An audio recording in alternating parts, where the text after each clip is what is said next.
இன்றைக்கி நாம் பார்க்குறது உருளைக்கிழங்கு சாப்ஸு. இது கல்யாண வீடுகளில் ரொம்ப ஒரு ருசி உன்னதமான சுவையோடு இருக்கும். இது கொஞ்சம் தக்காளி, இஞ்சி, பூண்டு எல்லாமே போட்டு செய்கிறது. தயிர் சாதத்துக்கு அட்டகாசமாக இருக்கும், சப்பாத்திக்கு அருமையாக இருக்கும், எல்லா வெரைட்டி சாதத்துக்கும் நல்லாயிருக்கும். இதே மெத்தடில் கொத்தவரங்காயும் நீங்கள் இதே போல் செய்யலாம். அதே போல் அவரைக்காயிலையும் இதே போல் செய்யலாம். டேஸ்ட்டு நீங்கள் இது போல் சாப்பிட்டதில்லைன்னா இனிமேல் உருளைக்கிழங்கு வச்சு செய்யும்போது இதே மெத்தடில் தான் செய்வீங்க. ரொம்ப எளிமையான பொருட்கள் தான், ஆனால் உன்னதமான ருசி கொண்டது இந்த உருளைக்கிழங்கு சாப்ஸு. சாப்ஸுன்னு ஏன் பேர் வந்ததுன்னா, தக்காளி, வெங்காயம், சாம்பார் பொடி கலந்த கலவையில் செய்யக்கூடிய பதார்த்தத்துக்கு பேர் சாப்ஸ். எப்படி செய்கிறதுங்கிறத பார்க்கலாம். 3 உருளைக்கிழங்கு 2ஆக வெட்டி குக்கரில் ஒரு 5-6 கல் உப்பு போடும்போது நல்லா பூவாக வெந்து வரும்.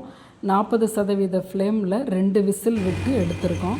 தோலை எடுத்துகிட்டு இது போல் கொஞ்சம் கட்டியாக உதிர்த்து வச்சுக்கலாம். சப்பாத்திக்காக இருந்தால் இது ஒரு 5 சப்பாத்திக்கு சரியாக இருக்கும் இந்த குவான்டிட்டி. நான் தயிர் சாதத்துக்கு இப்போ ரெடி பண்ணுறேன்.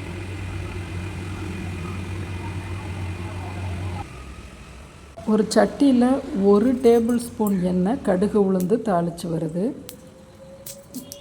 இஞ்சி 1/4 இன்ச்சு, 3 பல் பூண்டு தட்டி போட்டிருக்கேன். ஒரு பச்சை மிளகாய், இது வாசத்துக்காக மட்டுமே. பச்சை மிளகாய் போட்டு நல்லா 2 கைப்பிடி வெங்காயம் போட்டுக்கிறேன், பொடியாக அரிஞ்சு போட்டிருக்கேன். இது நல்லா 80% குக் ஆனதுக்கப்புறம் சோம்பு போட்டுக்கிறோம். ஒரு 4 பிஞ்ச், அதாவது 1/4 டீஸ்பூன் போட்டுக்கலாம் 3 உருளைக்கிழங்குக்கு. அதுவும் 30 செகண்ட் வறுபட்ட உடனே தக்காளியை சேர்த்துக்கலாம். ஃபஸ்ட்டே சோம்பு போட்டு தாளிக்க வேண்டாம். தக்காளியை போட்டோன்னா அது நல்லா இப்போல்லாம் கல்லாக இருக்குது இல்லையா தக்காளி, அதனால் கொஞ்சம் உப்பு போடும்போது அதை நல்லா பெரட்டி கொடுக்கும்போது ஒரு 3 நிமிஷத்தில் கரைஞ்சி வந்துடும். தக்காளி சாஃப்ட் ஆயிரும். பாருங்கள், இப்படி. மஞ்சள் பொடி, பெருங்காய பொடி கலந்துக்கிறோம்.